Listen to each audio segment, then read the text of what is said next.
La reducción de la deuda hospitalaria y una evaluación al sistema de concesiones fueron parte de los anuncios que dio la ministra de Salud, Carmen Castillo, en el marco de la interpelación llevada a cabo esta tarde en el Congreso. El diputado de la UDI, Javier Macaya, fue el encargado de hacer las preguntas que fueron desde las listas de espera auge hasta los pagos a los asesores del MinSal. Porque esto es noticia. Vamos a tomar contacto de inmediato con el diputado de la Democracia Cristiana, Víctor Torres, integrante de la Comisión de Salud de la Cámara. ¿Cómo está, diputado? Muy buenas noches, gracias por acompañarnos. Buenas noches, Gabriela, ¿cómo estás tú? Muy bien, gracias. Diputado, ¿quedó conforme usted con las preguntas y también con las respuestas por parte de los protagonistas de esta interpelación? Mire, yo diría que en términos generales quedamos conformes con el tono en que se llevó a cabo esta interpelación. Yo creo que el diputado Macaya, y hay que reconocerlo, estuvo dentro de los márgenes de lo que es el fair play que habíamos planteado inicialmente. Y desde esa perspectiva se generó entonces un espacio de diálogo que permitió también que la ministra Castillo pudiera responder de buena forma a los requerimientos que el diputado realizó y de esa manera también darse la oportunidad de poder explicar cuál es la gestión que está encabezando en un ministerio que es muy complejo, sabemos, pero que yo tengo la esperanza, digamos, que pueda significar frutos positivos para la salud pública de Chile. ¿Dejó de ser un show mediático, una instancia de aprovechamiento político, esta interpelación en particular? Yo creo que estuvo lejos de eso, efectivamente más bien cercano a lo que debe ser un diálogo republicano, contraponiendo obviamente posturas y también preguntando y respondiendo a inquietudes que no solamente son realizadas o que traducen lo que los parlamentarios podemos pensar sobre un tema particular, sino que también lo que la ciudadanía quiere escuchar. Así que creo que fue un buen espacio de diálogo y se aprovechó de hablar de un tema, insisto, que es muy importante como es la salud pública. Diputado, vamos por algunos de los aspectos que fueron mencionados en esta interpelación. Las listas de espera auge. Según la ministra de Salud, Carmen Castillo, el auge no tiene listas de espera, tiene retrasos. ¿Usted está de acuerdo con esa afirmación? Mira, es un concepto que yo comparto. Creo que mucho se ha utilizado el término de lista de esperas para intentar entregarle a la población información de una supuesta eficiencia sobre un tema tan delicado.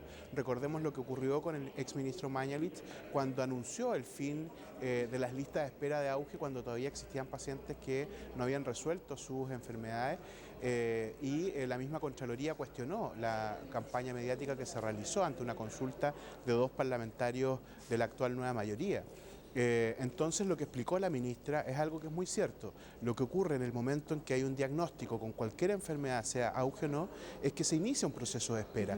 Claramente todos los pacientes quieren resolver su problema lo antes posible y lo que es importante sobre ese proceso de espera, que siempre va a ser dinámico y siempre van a haber pacientes que en definitiva terminen estando en esta situación, que los tiempos entonces sean acotados, los tiempos de respuesta al sistema cada vez sean menor, de tal manera de que no tenga además un efecto obvio sobre, digamos, la misma salud, más allá de la enfermedad que tengan las personas puntuales, sino que la salud en general, ¿no? La gente se empieza a sentir obviamente más ansiosa y angustiada en la medida en que no se resuelven sus problemas y eso también va generando otro tipo de situaciones que hay que empezar a evitar y hacerse cargo como sistema. Diputado, antes de seguir conversando, quiero revisar las declaraciones que dio la ministra de Salud, Carmen Castillo, una vez finalizada la interpelación para ver cuáles, según ella, fueron los puntos más que resaltaron de este interrogatorio. Okay. Muy tranquila por el hecho de que se nos dio la oportunidad. El diálogo pudo ser muy abierto, muy dialogante. El interpelador, el diputado Macaya, dio todos los espacios para que pudiera explayarme y dar a conocer todos los temas que convocaban esta interpelación. Se tocaron distintos temas, diputado. Uno de ellos también fue la ley Ricardo Soto. Se le preguntó a la ministra, por lo menos en 2 oportunidades, cuáles eran las enfermedades que eran parte de este listado y la ministra no fue muy explícita en dar a conocer cuáles eran estas enfermedades. ¿Qué nos puede decir usted al respecto? A ver, primero hay que clarificar, y le agradezco la pregunta, lo que establece la ley, ¿no? En sus artículos transitorios, habla de la generación de un decreto una vez que los reglamentos estén presentados y estén dictados, ¿no? para poder presentarse o dictarse estos reglamentos, se establecía un plazo desde el momento de la publicación de la ley de 90 días.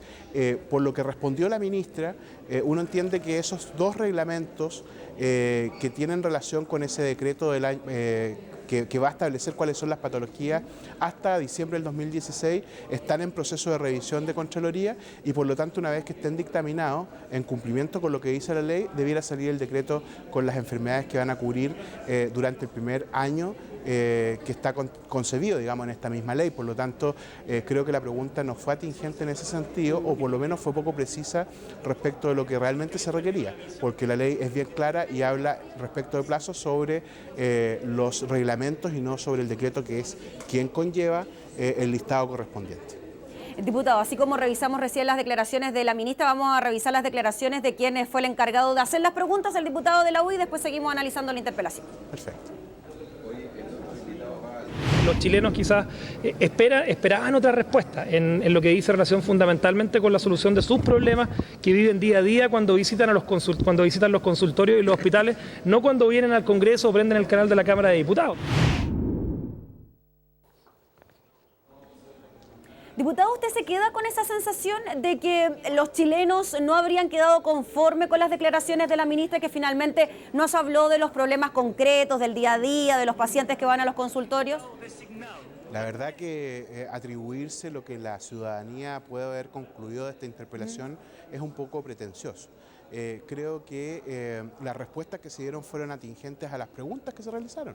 Por lo tanto, si hay insatisfacción respecto de otras materias que no fueron consultadas, entonces esa es responsabilidad de quien realizó las preguntas, ¿no? Las respuestas que yo escuché al menos de la ministra fueron bastante contundentes en los temas referidos a lo que el diputado interpelador quería, digamos, recoger. Fueron bastante profundas, bien pedagógicas algunas de ellas y con harta sensibilidad sobre un tema que requiere precisamente un acercamiento de esta naturaleza. Diputado, ¿qué le pareció cierto planteamiento también por parte del diputado Macaya cuando él le dice que respecto a la agenda legislativa le llamaba la atención de que el MinSal hubiese presentado iniciativas que tienen que ver con el aborto o con la marihuana y no con la salud de los chilenos? Bueno, primero decir que la despenalización del autocultivo de cannabis no es un proyecto del gobierno. Son dos mociones parlamentarias que han sido refundidas y de hecho hemos bregado todos para que el Ejecutivo pueda hacerse parte de esta discusión, logrando entonces realizar varias reuniones durante el último tiempo. En un principio el gobierno no estaba, por lo tanto es una responsabilidad de los parlamentarios respecto a este proyecto al menos haberlo discutido, no del gobierno, así que eso termina siendo injusto. Y lo segundo, en el caso de la despenalización de la interrupción voluntaria del embarazo, cae la oposición en una contradicción. La primera es que cuando empezamos a discutir este tema, ellos plantean que es necesario tomarse todo el tiempo del mundo porque existe una situación muy compleja por la gravedad del mismo tema, que no había que legislar con premura, y hoy día critican que todo este tiempo hemos estado discutiendo ese proyecto. Entonces no se entiende en definitiva cuál es la cuestión de fondo, ¿no? Si es que quieren que nos tomemos el tiempo suficiente para discutir un tema de relevancia o si estamos usando demasiado tiempo en estas materias. Diputado Víctor Torres, le agradecemos como siempre su disposición por conversar con nosotros. Que esté muy bien. Muchísimas gracias, Gabriela, que esté muy bien. Gracias, que esté muy bien. Mencionar también que la ministra anunció la reducción de la deuda hospitalaria a 150.000 millones de pesos para fin de este 2015. Hacemos pausa comercial y volvemos enseguida con más de estas noticias. Espérenos.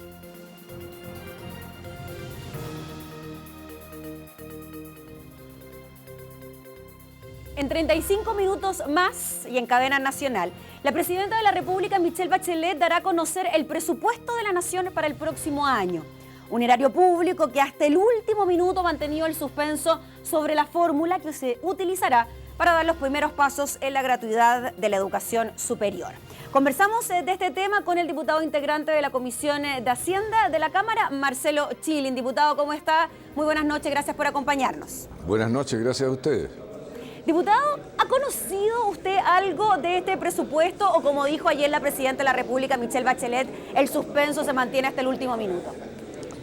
Forma parte de nuestros ritos republicanos, parece, el que no nos enteramos hasta el momento en que se ingresa el proyecto de ley de presupuestos al Congreso.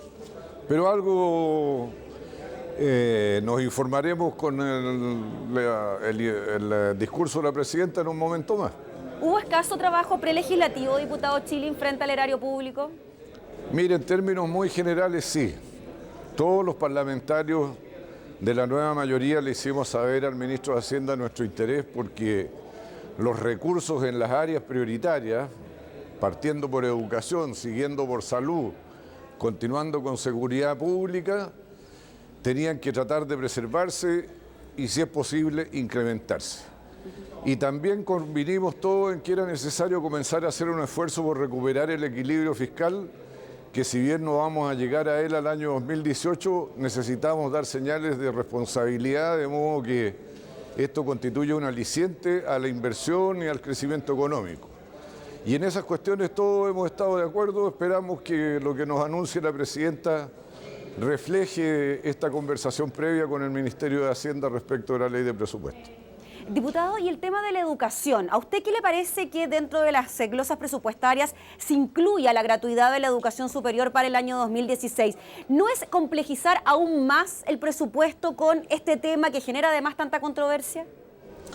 A mí me parece bien, aunque no me parece perfecto, pero mire, los procesos... ¿Es lo menos malo, diputado? No, los procesos políticos y sociales, desgraciadamente, no siempre se corresponden con los ideales de racionalidad, organicidad y sistematicidad. Aquí hay un bien superior que es cumplir cuanto antes con la promesa de gratuidad.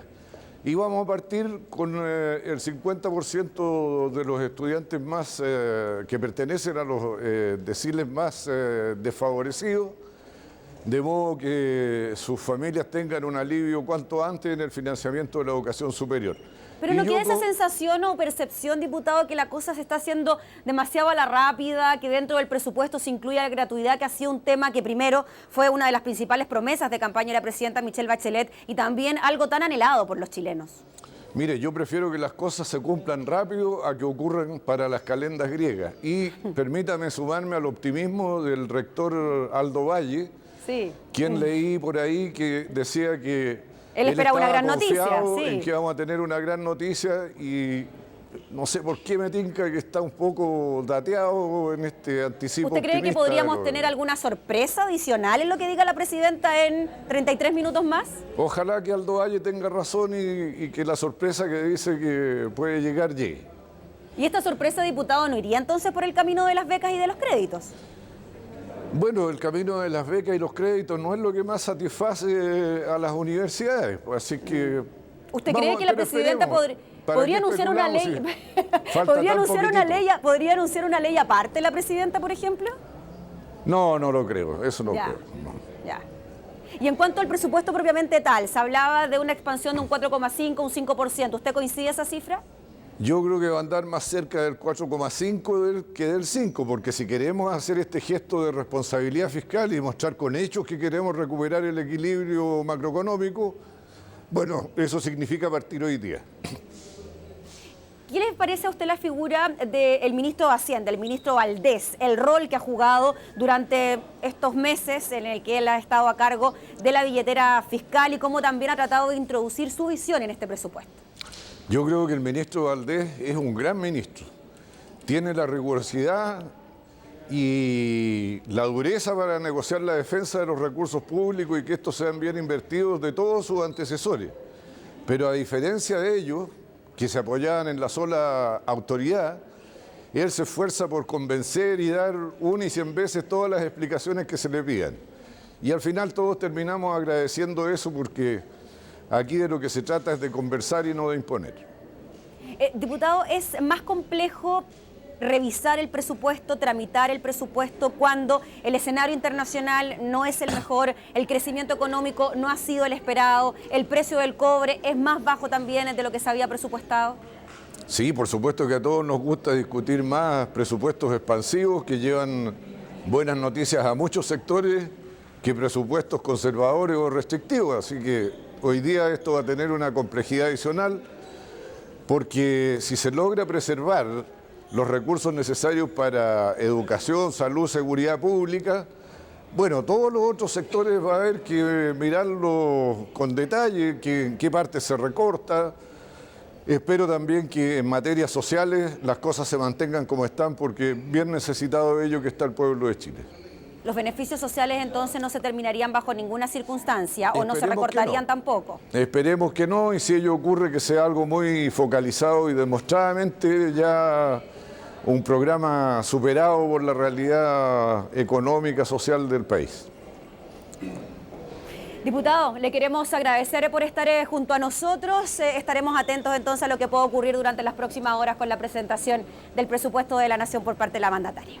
Muchas gracias. Dentro de los próximos minutos. Sí, pues en minutitos, media hora, así que estaremos atentos. Muy bien. Gracias, diputado Chil. A usted. Y queremos profundizar aún más en el presupuesto, ahora con otra visión. El diputado de la UDI, Ernesto Silva, integrante de la Comisión de Hacienda, nos acompaña. Diputado, muchas gracias por estar con nosotros. Muchas gracias a ti, ¿cómo estás? Muy bien, se vino rápido de Valparaíso. No, me vine prudentemente, Ya, pero, muy bien, pero muy va a bien. llegar bien. Muy bien. Diputado, ¿qué espera usted de este presupuesto de la Nación? Lo decíamos con el diputado Chile, media hora más Sí. y finalmente el suspenso termina aquí, como lo decía ayer la presidenta Bachelet. Mira, primero una cuestión general. El ministro de Hacienda, cuando asumió en mayo, yo creo que tenía la expectativa de que al día de hoy, 30 de septiembre, él iba a haber logrado arreglar el problema de la reforma tributaria, iba a haber logrado mejorar el tema de la reforma laboral y no iba a pasar un bochorno como el del Banco de Estado, que se pagara un bono como ese. Ni una de esas tres cosas se lograron, donde él fue presidente. Entonces, mi visión, porque yo creo que Rodrigo Valdés es un ministro que tiene una visión sobre lo que hay que hacer en Chile, es que pueda lograr en este presupuesto mostrar que va a haber un cambio, que va a haber más responsabilidad y que va a haber más austeridad. ¿Qué significa eso en la práctica? Significan dos cosas. Lo primero es que el aumento de la plata que se gasta, el aumento del gasto, sea consistente con lo que está pasando en Chile hoy día. Chile está más endeudado, está creciendo mucho menos y tiene que actuar como cualquier familia que sabe que de repente hay que apretarse el cinturón y gastar bien. Pero hay algunos que dicen, diputado, que cuando hay un proceso de desaceleración económica, es el mismo Estado el que debe incentivar las inversiones, por ejemplo, para así propiciar de alguna manera el crecimiento. Mira, en algunos momentos eso ayuda. Hoy día ya no ayuda. Yo creo que hay un acuerdo entre las personas expertas en la mirada macro de que hoy día el estímulo fiscal, incluso la política monetaria, ya no ayudan a generar más crecimiento. Por eso lo que tiene que hacer hoy día el país, esto de la familia normal, uno se puede endeudar un tiempo o gastar de más un tiempo, pero eso no funciona para siempre. Y el problema acá es que la economía está creciendo al 2% y el aumento del gasto está siendo más. Hay algunos que dicen, no alcancé a escuchar a Marcelo, de que el gobierno va a anunciar un aumento 4,5 dijo él. del 4,4, 4,5. Cercano al 4,5 dijo el diputado Chile. Ojo, ¿qué comparas? Porque si este año el gobierno ha gastado más de lo que estaba en la ley de presupuesto. Es como una familia que tiene un presupuesto de 100 y gastó 102. Entonces, si es que el gobierno lo que hoy día va a anunciar un presupuesto de 106, está y dice que es un aumento de un 4%, no, pues, es un aumento de 6. Aumentó respecto al año pasado 6. Por eso yo quiero esperar para ver. Si es que fuera 6%, yo creo que sería una muy mala noticia, porque sería una señal de que el ministro Valdés no logró dar esa señal de austeridad, esa señal de manejo de las finanzas públicas para actuar de manera responsable, y se aumentaría el déficit. Y para la gente en su casa, cuando aumenta el déficit, ¿qué es lo que pasa? Aumenta la tasa de interés. ¿Y eso qué significa en el día a día? Que sale más caro tomar un crédito, y para los inversionistas sale más caro hacer proyectos. Diputado, Y eso yo creo que sería muy malo. le quería preguntar por el tema que ha generado mayor polémica, la gratuidad incluida dentro del presupuesto del próximo año. ¿A usted le parece bien que la gratuidad de la educación para el 2016 ingrese vía presupuesto? No, pero creo que esa es una cuestión técnica que es difícil de entender para la gente si es que es en una glosa o en una ley. Yo lo que encuentro que es muy preocupante es que en un tema tan central como el financiamiento de la educación superior, el gobierno estemos hasta hoy día sin saber cómo lo va a presentar. Más allá de cuál sea, si es una herramienta técnica en la ley de presupuesto o en otra, lo que tiene que hacer el gobierno es decir, de una vez por todas, aunque sea la octava vez, ya van 7, ¿verdad? 7 intentos de decir cómo va a ser la gratuidad. Que la octava vez el gobierno diga, esto es lo que creemos. Y que tengamos una discusión como corresponde en una democracia, completa, no por un articulito chiquitito en la ley de presupuesto escondido. Y yo te digo cuáles son los criterios que nosotros planteamos. 1, vulnerabilidad de los alumnos, no importa dónde vayan. Vulnerabilidad del alumno primero. Y segundo, calidad de las instituciones. Porque lo que no queremos es lo que está pasando hoy día, que el gobierno, por estar como capturado por el Consejo de Rectores de Universidades Estatales, va a hacer, al parecer, que muchos estudiantes que nos están viendo en la casa y que van a institutos profesionales buenos, a centros de formación técnica acreditados, que han cumplido las reglas y que están dando educación en algunos y muchos casos de calidad, no les va a tocar porque no pertenecen al grupo que le gusta a algunos. Diputado, y eso sería muy injusto. Nos queda poco tiempo. Usted ha participado en distintas discusiones presupuestarias. ¿Es más complejo tramitar un presupuesto cuando las condiciones macroeconómicas a nivel internacional y lo que ocurre a nivel interno no son el mejor escenario en cuanto a crecimiento y en cuanto a cifras? Sí, ahí es donde el gobierno tiene que tomar decisiones, ¿eh? Y tiene que, a mí me parece que en ese escenario uno tiene que ser muy serio y prudente. ¿Qué significa ser serio y prudente? Primero, tener escenarios realistas. El año pasado el gobierno decía que este año Chile iba a crecer un 3 y tanto %. Bueno, la realidad es que está creciendo un 2 y va a crecer entre 2 y 2,5. Entonces, lo primero es realismo. Si es que el presupuesto aumenta mucho este año, no significa realismo. Y lo segundo es que cuando hay menos plata para gastar, como toda familia de clase media lo sabe, hay que gastar bien. Y nosotros, ¿qué es lo que le pedimos al gobierno? Y es lo que vamos a defender todos los días en esta discusión de presupuesto. Que se siga el mensaje de lo que dijo el Papa en Cuba, que la política, y en este caso el presupuesto, sirva a las personas, no a las ideologías. Que no se dé gustitos la izquierda con capricho ideológico. Que mejore la atención de salud, la calidad de la educación y los programas que ayudan a la seguridad ciudadana. Esa es nuestra prioridad. Diputado Ernesto Silva, le agradecemos por estar junto a nosotros. Muchas gracias. Que esté muy bien. Adiós. Tenemos un consejo para ustedes. En septiembre el plan Cuenta Exacta Pro viene con muchos más gigas. Ahora 3 gigas para disfrutar. Además puedes chatear por WhatsApp y navegar por Facebook y Twitter sin gastar tus gigas. Más de lo que más te gusta con Claro es posible. Pausa comercial y volvemos. Quédese.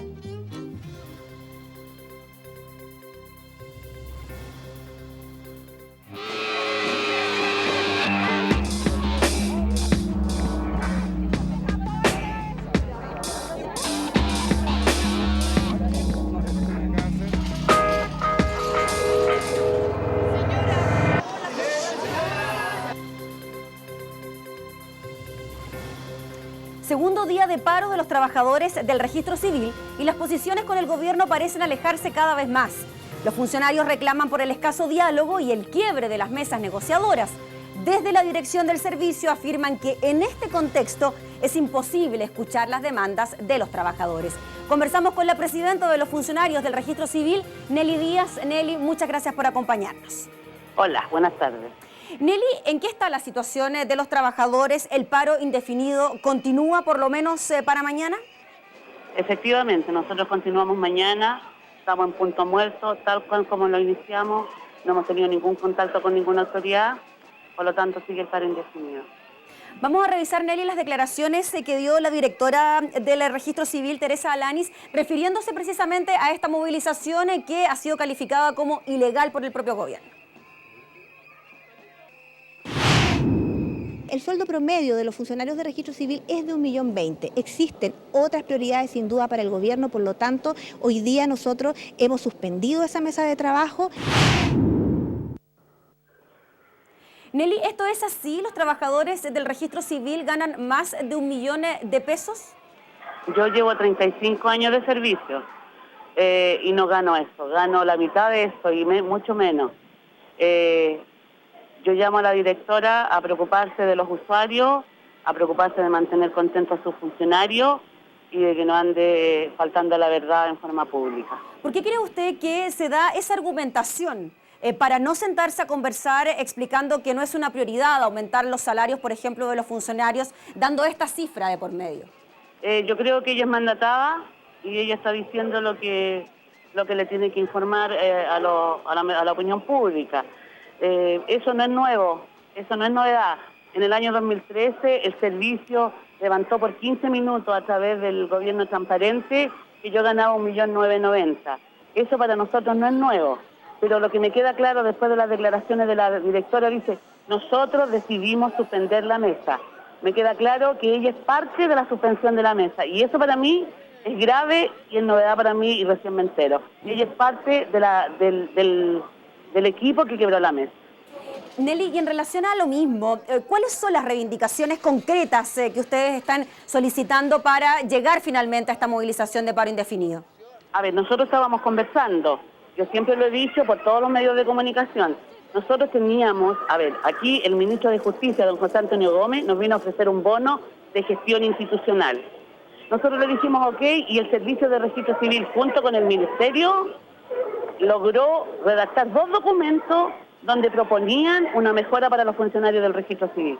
¿Y por qué lo hacían? Porque estudiando una brecha remuneracional, nos decían de que de 22 servicios públicos nosotros ocupábamos el lugar 20, entendiendo que el 1 es el que gana más y el 22 el que gana menos. ¿Y esa mesa se cortó, se quebró de un momento a otro, no se reunieron más, no hubo más reuniones? ¿Qué pasó? Nosotros tuvimos la reunión el día miércoles en la tarde.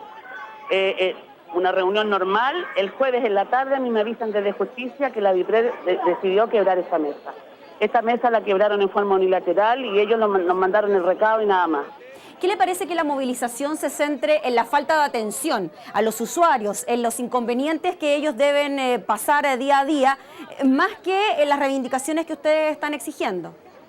Bueno, en toda paralización, en toda movilización de los funcionarios públicos, usted entiende muy bien cómo trabaja en un medio de comunicación que siempre se va a centrar en eso. O sea, no es nada nuevo. Todas las movilizaciones se centran en los funcionarios que sufren. Nosotros también lo lamentamos, pero también queremos desde la dirección que haya una atención especial a los usuarios. Nosotros queremos plan de contingencia desde la dirección. No queremos nosotros cargar nosotros solamente cargar con la atención a los usuarios. Directora, o sea, Nelly, disculpe, ¿se eligió esta semana en particular? Yo no soy la directora. Sí, no, Nelly, sí, rectifiqué. La directora tendría mucho mejor a mis funcionarios. Sí, rectifiqué inmediatamente el nombre. Nelly, en relación a lo mismo, ustedes eligieron esta semana para iniciar la movilización precisamente porque era una fecha clave a la hora de renovar los pasaportes por el tema de los cobros. No. Nosotros no pensábamos en movilizarnos. Esta movilización, a ver, ¿por qué se produce esta movilización? Porque la DIPRED nos manda a decir con 2 asesores del Ministerio de Justicia que quebró la mesa.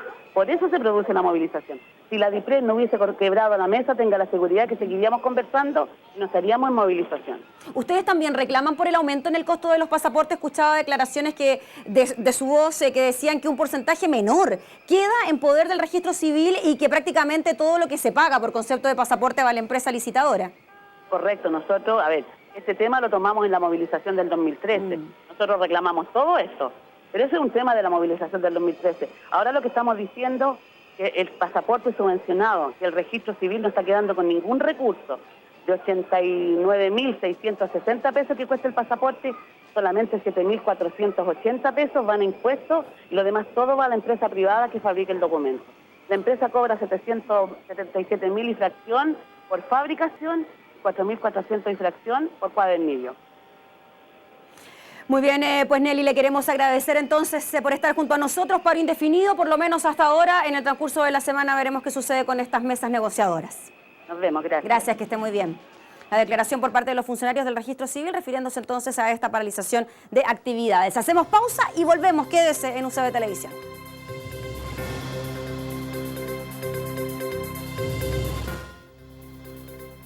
Hasta ahora, los chilenos habrían tenido que votar por sus representantes en los municipios durante un fin de semana largo.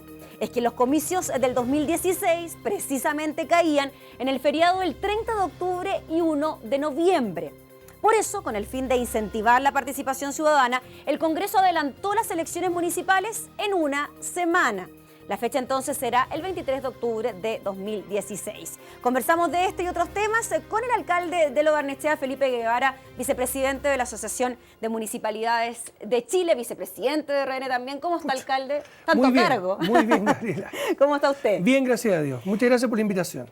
¿Le parece bien esto que se haya cambiado la fecha de las elecciones Estupendo. municipales? Todo lo que sea incentivar la participación ciudadana en los procesos electorales debe ser bienvenido, y por eso qué bueno que sacaron la elección de un fin de semana largo, donde mucha gente sale o tiene otras actividades, hay actividades religiosas también, y lo movieron una semana antes. Me parece una buena noticia. ¿Usted cree que, tomando en consideración las cifras de participación en las elecciones anteriores, era necesario generar este cambio para que así más chilenos pudiesen acudir a las urnas? Yo creo que este es un gesto, pero se requieren muchos más gestos para revertir el lamentable proceso de baja participación que tenemos, particularmente de los jóvenes. Yo creo que hay que hacer más esfuerzos todavía, pero esto es un buen puntapié inicial. ¿A usted le gustaría, por ejemplo, que el transporte fuese gratuito los días de las elecciones? ¿Se ha planteado también dentro de una de las posibilidades para incentivar la participación? Yo creo que sería también una muy buena noticia para una familia donde votan 2 o 3 personas y le cuesta 1.000 pesos de ida, 1.000 pesos de vuelta o casi eso, es relevante. 6.000 pesos u 8.000 pesos para que 4 personas vayan a votar, para muchas familias es importante. Y en último, esos dineros lo podrían ocupar en otra cosa. Tal como hay una carga para los canales de televisión, para transmitir una franja electoral, podría perfectamente los contratos de concesión de los sistemas concesionados de movilización tener una gratuidad por los días de elecciones. Total, no son tantos tampoco. Alcalde, durante esta semana supimos de un nuevo referente de la alianza, un nuevo referente político conformado por Amplitud, Fuerza Pública, Red Liberal, etcétera. ¿Qué le pasa a usted con la participación de los alcaldes que pertenecen a RN, a la UDI? ¿De qué manera se van a trabajar las elecciones municipales en este tema? Sí, nosotros con los alcaldes de la oposición estamos generando un referente que tiene que ver con justamente impulsar y hacer un nuevo gesto para motivar el desafío electoral que tenemos el próximo año y que las chilenas, los chilenos vayamos a votar porque tenemos interés en que cambie lo que está sucediendo en Chile. Eso es lo que queremos instalar. Hay una reunión el próximo martes donde vamos a hacer un lanzamiento de este referente y que tiene que ver con cómo nos enganchamos con la ciudadanía. Lo que pasa, Gabriela, es que cuando uno ve los medios de comunicación y ve en qué está el Congreso, ve en qué está la moneda, en qué están los partidos, y uno hace una síntesis, la verdad es que están en cosas que no tienen nada que ver con la población. Están en sistemas electorales, en reformas constitucionales, reformas laborales, ahora ley de presupuesto, pero en lo que le interesa a la persona de a pie, como decimos en el campo, que tiene que ver con la falta de medicamentos baratos en la farmacia, porque ya casi no hay genéricos, hay solo bioequivalentes que cuestan hasta 40 veces más, cuando la gente alega por el Transantiago, caro y malo, cuando los hospitales están repletos de gente. Entonces es cuando la delincuencia nos tiene hasta la coronilla. Ese discurso no está presente llamemos la clase política. Lo que ustedes quieren plantear entonces es más que nada un referente de oposición a la hora de presentar a sus candidatos para las elecciones municipales. Pero con los temas que vienen desde la calle. ¿Independiente del partido al que pertenezcan? Independiente del partido que pertenezcan. ¿Usted no cree necesario entonces que tengan que renunciar a sus partidos los candidatos que puedan participar de este nuevo referente? Yo creo que no es necesario, pero si alguien lo estima necesario, está en su derecho de poder hacerse independiente. Yo realmente no lo creo necesario, pero tiene que ver con eso, con cómo montamos una convocatoria que enganche, se alinee con los intereses de las personas para que diga en realidad vale la pena ir a votar, porque estos gallos están pensando en arreglar las cosas que a mí me preocupan. ¿Usted cree entonces que a los vecinos, por ejemplo, de Lo Barnechea, no le interesaría si el alcalde Guevara fuese de la UDI, de RN o de Amplitud, Fuerza Pública, Red Liberal, etcétera? Yo creo que realmente no es relevante. Lo relevante es cómo el alcalde Guevara, en este caso, tú usaste el ejemplo, ¿sí?, propone medidas para mejorar la seguridad ciudadana, mejorar el transporte público, mejorar la educación, mejorar la salud. Eso es lo que a la gente le interesa. La gente no tiene tiempo ni ganas para estar preocupado de los temas que a los políticos les preocupan. Mencionó usted la seguridad ciudadana y precisamente sobre eso también le quería preguntar. La instalación de estos globos de vigilancia en las comunas de Las Condes y Lo Barnechea. Sí. ¿Le genera conflicto la instalación del globo? ¿Ha generado más polémica de la que pensó usted en un primer momento? Sí, hay dos cosas que ha generado que no teníamos considerado. Uno, una agresividad de parte de los delincuentes sobre las personas que operan esta cámara. Hemos recibido disparos ¿Al mismo globo? El globo da lo mismo porque es antibala. El tema son las personas que operan esto, que nosotros jamás consideramos esa variable, ¿no? Y lo segundo es molestia por algunas agrupaciones. Sí, se presentaron querellas por parte de la ONG Derechos Digitales, quienes decían que se atentaba contra la intimidad de las personas. Sí, bueno, está bien. Eso también nos sorprendió porque, Gabriela, nosotros tenemos 80 cámaras de televigilancia. La Intendencia acaba de instalar 313 el año pasado. La UOCT tiene cientos en Santiago. Y los canales de televisión se suben arriba de un helicóptero y también muestran imágenes de Santiago. Entonces, justo ahora nos pareció raro que ahora existiese esa preocupación. Muchas de las cámaras de televigilancia que tenemos están en la azotea de los edificios. ¿No hubo una intencionalidad electoral la instalación de los globos un año antes de que se produjeran las elecciones? No, nosotros estamos hace mucho rato con esto. Poder instalar este tipo de aparatos es dificultoso.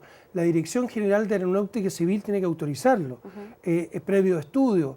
Hay que hacer todos los procesos de compra a través del Tribunal de Compras Públicas. Estas cosas no son de la noche a la mañana. Y según los datos que ustedes manejan, efectivamente, en el radio que involucra el globo de vigilancia, había una disminución en los delitos.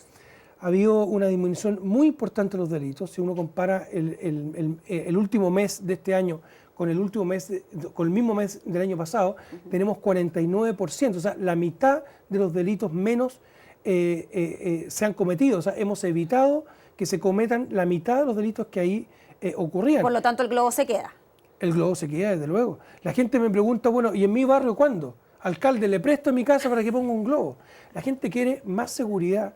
Están angustiados de saber que las policías, la fiscalía, que el gobierno tampoco hace mucho por priorizar este tema. Alcalde, le queremos agradecer por estar junto a nosotros, por conversar de todos estos temas y nos despedimos porque estamos atentos a lo que pueda decir la presidenta de la República. Ojalá que sean buenas noticias las de la presidenta. Es lo que esperamos todos. Gracias, alcalde. Gracias a ti. Nosotros nos despedimos agradeciéndole por estar junto a nosotros. La presidenta de la República se va a dirigir al país en cadena nacional para hablar del presupuesto del próximo año. Mucha atención entonces. Nosotros nos reencontramos mañana. Que esté muy bien.